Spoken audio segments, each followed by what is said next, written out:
dear followers and fans of Grant Matosian Chartered Professional Accountants. Thank you again for joining me on another session of Tax Tips. I would like to first wish you all a Merry Christmas and hope that you get to spend your holidays with your loved ones as much as the government permits us to.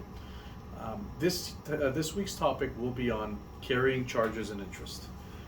This is not a non-refundable tax credit. This is actually a deduction against income at source. So if we have somebody that's earning a high income bracket and has carrying charges and interest, it will give him a direct credit against that income and therefore have a refund on the highest marginal tax rate for him, as opposed to a non-refundable tax credit, which usually impacts somebody at the lowest income tax rate. So what is a carrying charge and interest?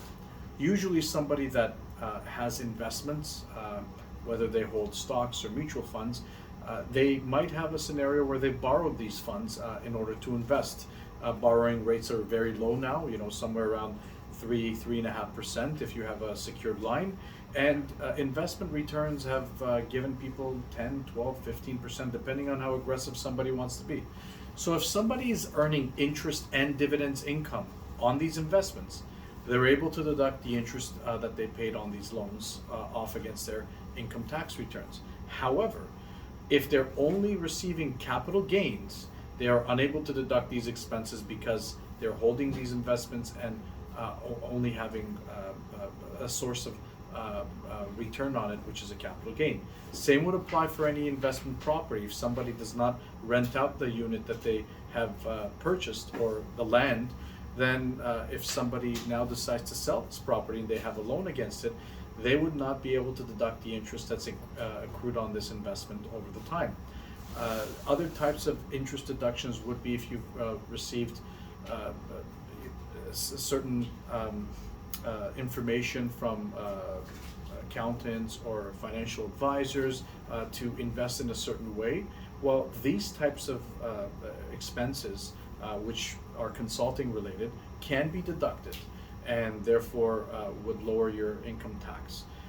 Certain scenarios where people also would be paying fees, management fees for somebody to be managing their portfolio, these would also be deducted. Now, if you do pay certain costs to buy and sell stocks, which happens every time somebody buys and sells stocks, these are actually part of your initial purchase and disposition of these investments, and therefore would lower the capital gains that you would earn, as opposed to interest expenses where they would be deducted.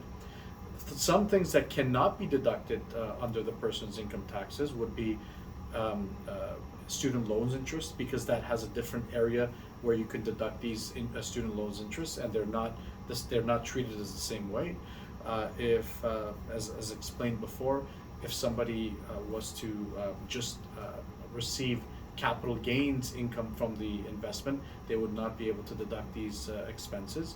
And a lot of times, I have older clients that come to me and they say they have a safety deposit box. Well, safety deposit boxes are not really deductible. They're small fees, and generally speaking, the government has not allowed these types of deductions for a long time. So for that small amount of deduction that you're going to have, I would say don't put that in there and cause yourself a headache if CRA ever audits you. So these are the general things that most people should be looking out for when they're dealing with carrying charges and interest. There are other types of deductions people can have related to legal fees, but today we're talking about interest deductions. If you have any questions relating to this matter, please drop a line under this video below. And if you have a topic that you would like me to discuss in the future, also go ahead and just put down the topic you would like for me to discuss. Outside of that, again, have a Merry Christmas and safe holidays to everybody. See you next time.